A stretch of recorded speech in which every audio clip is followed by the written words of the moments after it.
Welcome to the RadioU Podcast. I'm Hudson. And I'm Allie. Coming up, Nick Wright's wild idea to fix the NBA All-Star Game. Also, is it shocking for a chicken joint to smell like chicken? All that and more on the way next. You know what else is this weekend is the NBA All-Star Game. Did you know that? Honestly, I have not been paying attention. My focus has been fully on the Winter Olympics. It's weird. I feel like they should promote that because... I do know that Donovan Mitchell is in the three-point contest. I think the NBA All-Star Game, is it on NBC? It couldn't be, could it? Because they've been doing basketball this year. I feel like it's been on like TNT randomly. All right, we're getting, yet again, we get so easily distracted today. It is on NBC. Wow. Confirmation. You'd think like during the Olympics they would be promoting that. it. I have not even seen one commercial for that. Okay, the NBA All-Star Game is coming up on Sunday. It's the first time they've ever done USA versus the world. Yeah. Which is an idea that I've suggested to improve the All-Star Game because the NBA All-Star Game, like many All-Star games, sucks. Yeah, it's unfortunate that this is happening during the middle of the Olympics because no one even cares. Yep, 100%. It's a great format. No one even cares. And so that's one idea. We'll see how it goes on Sunday. But Nick Wright of Fox Sports 1 has his own idea. Oh, no. For how to fix the NBA All-Star Game. He's known for such great takes. He shared it on the Bill Simmons podcast. He says, what if we have a white versus black NBA All-Star Game? What? Yeah. What if you had Cooper Flagg, Luka Doncic, Nikola Jokic versus Kevin Durant, SGA, Giannis.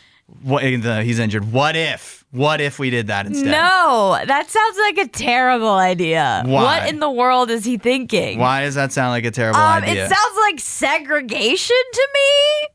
White versus black? If they agree to it. You can only get on this team if you're white. You can only get on this team if you're black. I don't like that at all. And if you're an all-star, it's already segregated. You can only get on this team if you're good or if you're LeBron. Yeah, no, I don't like this idea at all. I think it's really dumb. I have a couple mixed feelings about it. I feel like in this divided world and with the history we have, that the optics of it could kind of be not great. Yeah. But that said, I think this could be one of those situations where it's like a positive outlet. You know what I mean? where everybody's like, we're all having fun, and it's a way of just like letting out some frustration. You know what I mean? No. Letting this out so that we don't have people, in unhealthy outlets, getting into trouble. This sounds like how somebody would make the argument for the purge. Like, oh, we just need one day to let all people of these... dying. This is basketball. Well, I just mean it's like we need one day to allow our racist uncle to post about how terrible such and such person is. Actually, you're right. It would suck if the white people won. Well, that's what I'm saying. Is I just think that there would be several outcomes that would be from this game that would be really bad. Because the game itself wouldn't be the problem. It would be everybody. The reaction. It would be all the fans. Yeah, the reaction, 100%. The talking, and there'd even be potentially moments from the players having mics shoved in their face to talk about their opponent. You are kind of just asking for somebody to say something stupid. Asking for somebody to say something racist. Yeah. And so I just think, why would you even set up this for? And the NBA is never going to do this. No, they're not. But why would you even put your players in that position? Although in a way, the U.S. versus the world would tend towards that way. Since so much of the world is white Europeans and so much of the United States. Well, SGA's Canadian. Yeah. Is he on the world team? Well, he's probably not playing. He's injured too. I think he probably had he was initially added on, but then they'd have to have a replacement. And of course, Giannis is on there. There are, but when you think of the world is mostly European players. Yeah. Which is mostly white. Yeah, it's Luka and it's Wemby is on there, so he's black.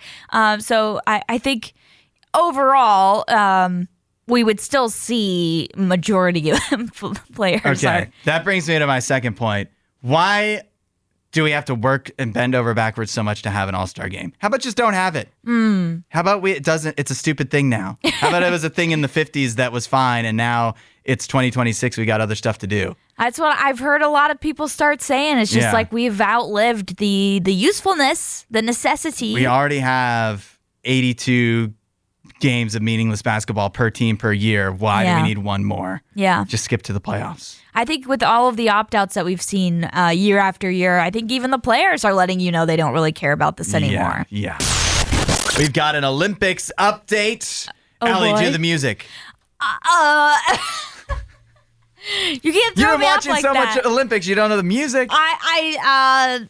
No. You're much more of a singer than me. The Olympic music. I'm sorry. It's like bum bum ba-dum bum bwah bwah bwah bwah bwah bwah bwah. You can't do that? Yeah, I mean I could, but I wasn't prepared. Because we can't play the button. I don't have a button because that'd be against the rules. Yeah, we don't have that? Would it be against the rules? Oh, wait, copyright? Yeah. Yeah. Yeah, they have the rights to that, I think. They pursue it aggressively. Okay. We have an Olympic update, and it's about the Norwegian biathlete. That's what you call them, right, when they do biathlon?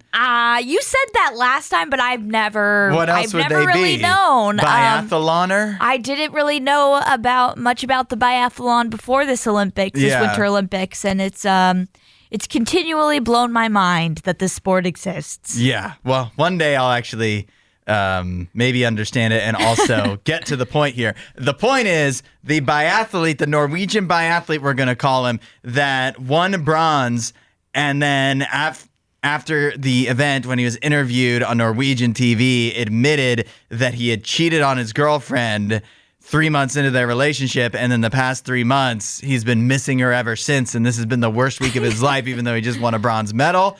His ex-girlfriend has responded. Oh, boy. Yeah. This is great. She has publicly responded. Her quote is, "It's hard to forgive even after a declaration of love in front of the whole world." She also said that it hurts to have to be in the public spotlight. And so apparently they've been in communication, but to be very clear, the declaration of love in front of the entire world and feeling sorry that he cheated may not still be enough. I think I would agree. I know I said yesterday when we talked about the story for the first time that I wouldn't go back to this guy. Mm-hmm.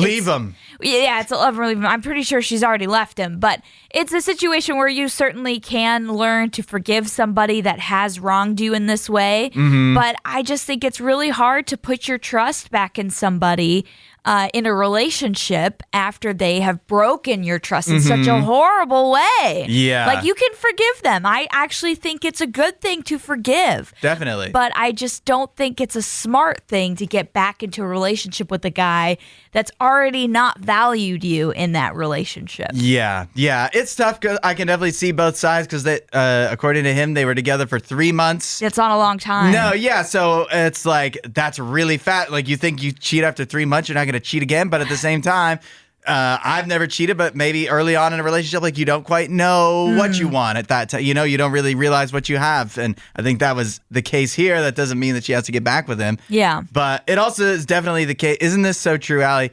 that this shows how, like, entering into a relationship, the beginnings of it, or like your story, can sow the line between creepy and really beautiful story can be so thin. Because, like, if this does wind up working out and they get back together, it's so sweet that he decided to do this on national TV and, like, proselytize himself, you know what I mean? Okay. For the whole world to see, admit his guilt and beg for forgiveness. But if they don't get back together, it's like so cringe and so corny that he did this. And it's just like, move on, man. Like, you messed up. Figure it out. Move on with your life. Yeah. And stop bothering this poor girl. You know, like, it's just depending on the results, it could go either way. Yeah, and that's kind of how relationships work in general. There's a thin line between it working out and really blowing up in your face. And this guy made a move that made it blow up. Yeah, dating apps have kind of changed it, but, like, you go back in time to where people met in person and it was like, I stood outside of her door for 10 days before she finally went on a date. And it's like, that was creepy, except that it worked. You know what I mean? So I feel like that's exactly what these people are going through right now. Yeah, I wouldn't necessarily say what he did is, like, creepy, but it's just like a situation, I just don't think it's actually going to get what he wants. Yeah. Well, you know what we say. Time will tell. Raising Cane's is getting evicted because it smells like chicken fingers. What? Raising Cane smells like chicken? Yeah. Call believe the it or not. police. 8772 Radio U. In Boston, a landlord is trying to evict a Raising Cane's that signed a lease to open in 2022. The lease goes through 2037. Oh, wow. But the landlord's already trying to kick them out. Whoa. They're trying to kick them out because new office tenants above the Raising Cane's are supposedly complaining about an offensive odor. What's offensive about the smell of Raising Cane's? I was going to say, I love Raising Cane's. The only thing I can think is if you're sitting in that office all day and every day you smelled Raising Cane's, you'd be hungry. Yeah, too much of a good thing can be bad. Yeah, it would just be too tempting. Yeah. So that is the excuse to try to kick Raising Cane's out.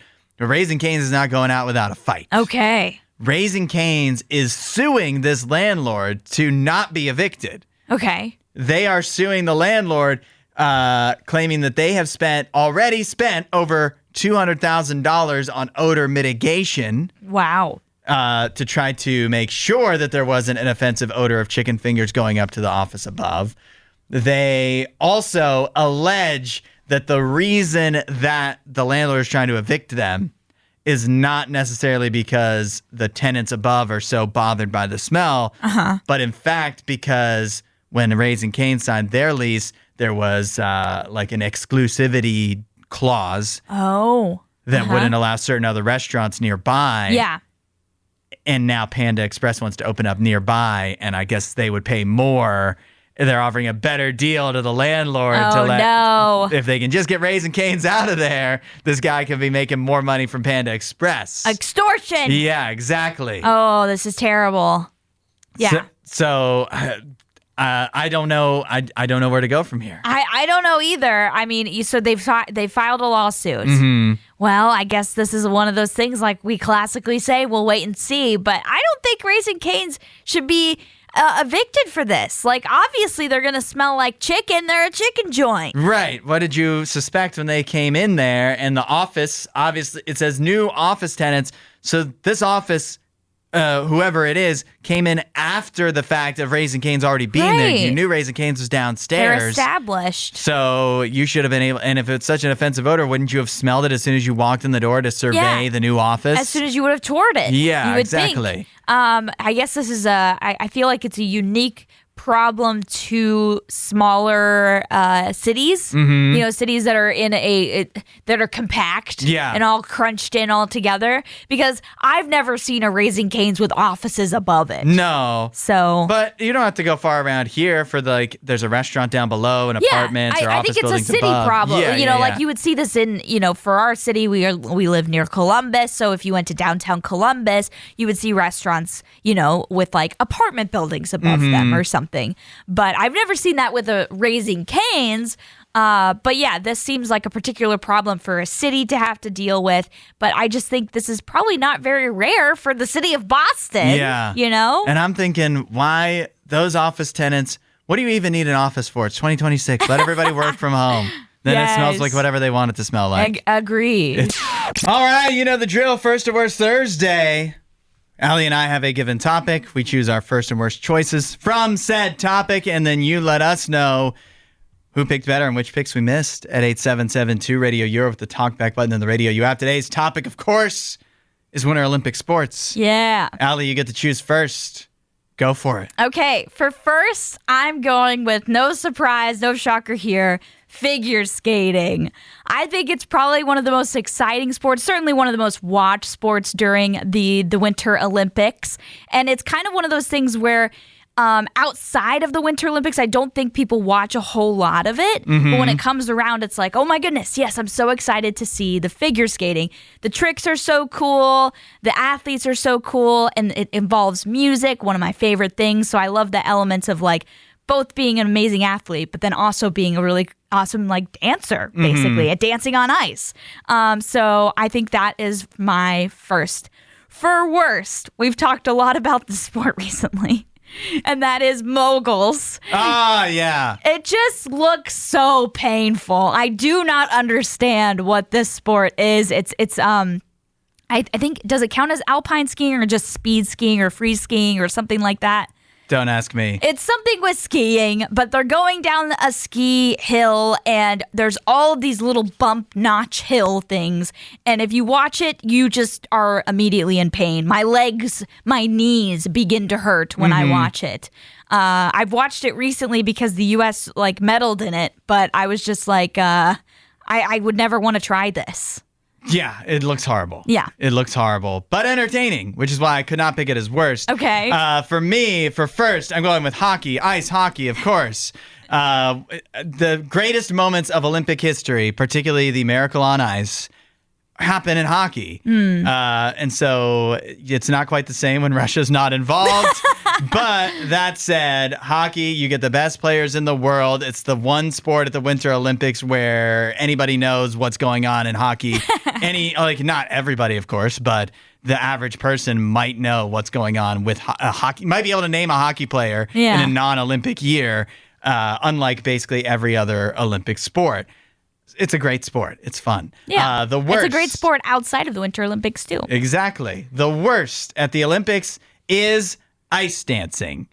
Ice dancing is just dancing on ice. But dancing is not an Olympic sport. So why is ice dancing an Olympic sport? It doesn't make sense. Have you seen the tricks they're doing on the ice? They're probably doing great tricks in ballroom dancing, too. Did you watch it yesterday? No, because it's the worst Olympic sport. The Canadians got bronze. Okay, congratulations. You should be happy for your countrymen. Happy. I'll take all of the medals we can get. It is not the worst sport. This is dumb. That's crazy that you're saying that. It is the worst sport. No, it's not.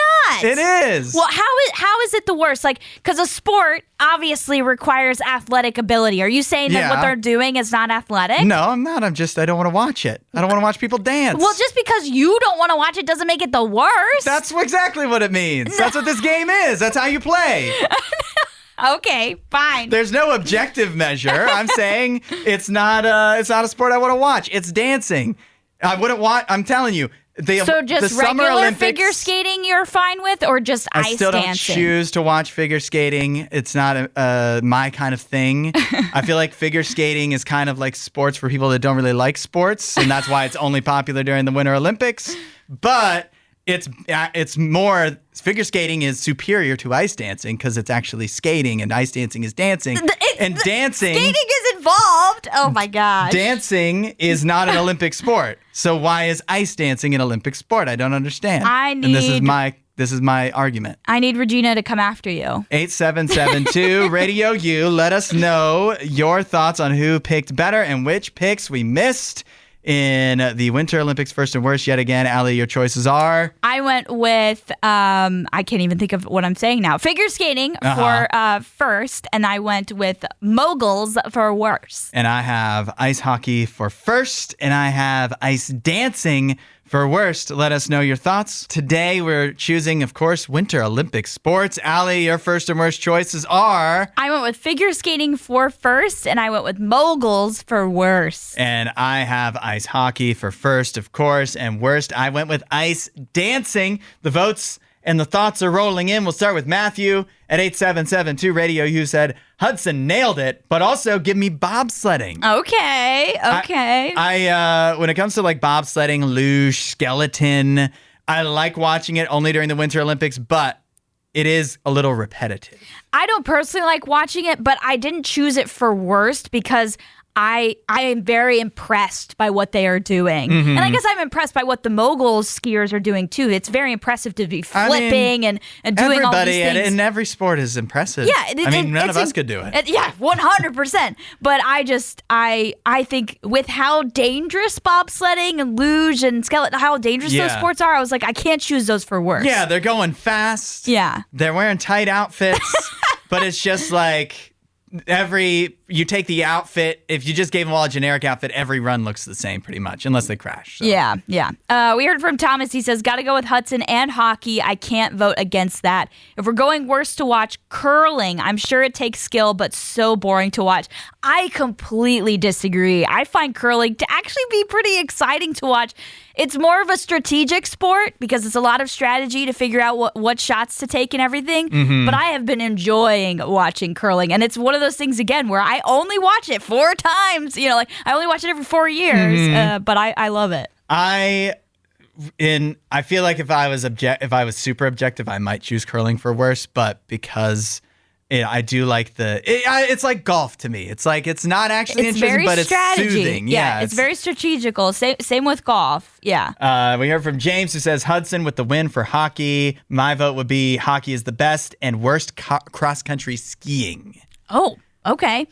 We heard from Adam. He said skiing, the fastest person wins. Curling, team scored the most points wins. Hockey, same thing. Any for a figure skater. Same thing, any... I don't know. I'm confused by this text. He says for any figure skating and ice dancing, it's just decided by judges who they think dances the best, not who actually scores objectively points. Well, they do score objectively with technical points and all of that. Like they have a limit for how many they can score and stuff. I think a lot of the problem is most people don't actually understand how the scoring works. Mm-hmm. But yes, there are judges. Same with gymnastics. There's judges. Diving, there's judges. A lot of people determine who's going to win these things. I think moguls works the same way too. They have judges. All right, 8772 Radio U. Keep the votes coming in. We have a lot more to get to in first to worst with the Winter Olympic sports. I have hockey for best and ice dancing for worst. Allie, your picks? I went with figure skating for first, and I went with moguls for worst. Let us know who chose better and which picks we missed. We're doing first to worst on Radio U Mornings, 8772 Radio U, or use the talkback button in the Radio U app to share your thoughts with us. The topic for first to worst today, Winter Olympic sports. Allie, you had the first choice. Your choices are? I went with figure skating for first, and I went with moguls for worst. And I have ice hockey for first and ice dancing for worst. The early votes coming in definitely seem to favor me, but have the tides turned? Only time will tell. Susanna says voting for Allie because Hudson is so wrong about ice dancing, though he is right about hockey. I do agree that I love hockey, but I just think I love hockey outside of the Winter Olympics. So I was kind of limiting myself to what I only watch during the Winter Olympics. We heard from Mike. He says, how about we create a sport? Snowball throwing or snowball fight, snowmobile racing, ice fishing? Okay. That wasn't a vote, though, Mike. That's not a vote, but I like it where his head's at. We need to add some more sports to the Winter Olympics. Do they have anything that's motorized? You're not allowed. Yeah, no. That's what I was thinking. So I think snowmobile would be out. Snowmobile's out. I like the idea of ice fishing, but I also just watched a video. Obviously, it wasn't 3 hours long, but I watched a video of a guy who went ice fishing and he sat there for 3 people for 3 hours and nobody caught anything. Oh, yeah, that seems like it would be pretty boring to watch. We heard from Desiree. She says, my vote is for Allie. Hockey and baseball are 2 sports I would rather see live in person. I've heard this complaint before. I don't have this problem, but I've heard that people sometimes have a really bad problem following the puck when they watch it on TV. Mm-hmm. But when they watch it in person, they're fine. Hockey is definitely better live. Yeah. Many sports are that way, but that doesn't mean that it's not amazing on TV. It's still the best Winter Olympic sport. I still watch it all the time, but I'm just saying I've heard a lot of people make that complaint. I can't watch hockey on TV because I can't even see the puck. Yeah, I do think they should have like a little glowy thing around the puck. A glowy thing? Yeah, on TV. Like the yellow line that they imprint in football to let us know where the first down is. Just a little like star hovering above it or something might be helpful. Like it's a video game. There has to be technology to do that, right? I know. I don't know why they don't do it. Probably because like real fans would complain. Yes. Chad at 8772 Radio U says, tough split vote for me. Allie wins for worst. Hudson wins for best. And curling is his favorite due to the strategy and some amazing shots to pull out wins and steals. It's true. The strategy can be really fun. We heard from William. He says he's going with Allie. Him and his wife love watching ice skating, and moguls are the second worst part of skiing. My choice for first is half pipe. Worst is cross-country skiing. I definitely considered cross-country skiing. It can be pretty boring, although I feel like I keep coming back to this. I'm so impressed by what people can do, though. Mm-hmm. And I like the thing about cross-country skiing, why I would rather watch that than like figure skating or ice dancing, is because it's a race and I see like, oh, that person's winning. Yeah. And I just understand it. We're trying to be the fastest. Yeah. I don't understand all the different things going on with figure skating. I don't like a sport where I have to do too much homework to just know what's going on the TV. Yeah. We heard from Regina, who I knew she was going to be on my side because she is also a massive figure skating fan. She goes, "What? Ice dancing is so cool. That's the extra element of not falling and also playing with danger, skating so close together with skates. You have to not hit or cut each other with your blades on your feet." And there are literally times when the women get on the guy's legs. Mm-hmm. I'm like, how are you not cutting each other up? But there is a technical way to do it so that the blade doesn't actually cut. It's pretty impressive. If that actually did happen, I might be more likely to watch. Thomas was saying that curling was the worst. He got back in. He said curling is bocce ball on ice. Someone was like, it'd be cool if we had some people standing in front and sweeping really fast. I'm not here for the slander against curling. I love it. I love curling. Yeah. I think curling would be like, I could see it for first and worst. Like, I totally understand it, but I also love it. Yeah. But I would never pick it for worst. Yeah. But also, objectively, it could be the worst.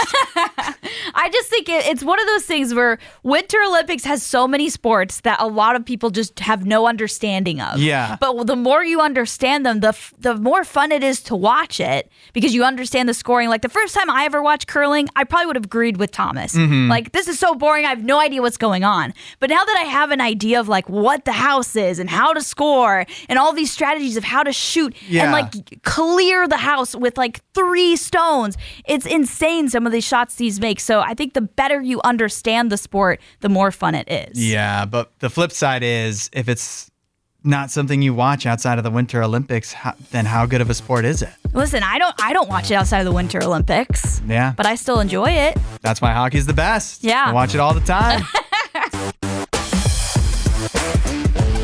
Thanks for listening to the RadioU Podcast. Don't forget to rate and review the show.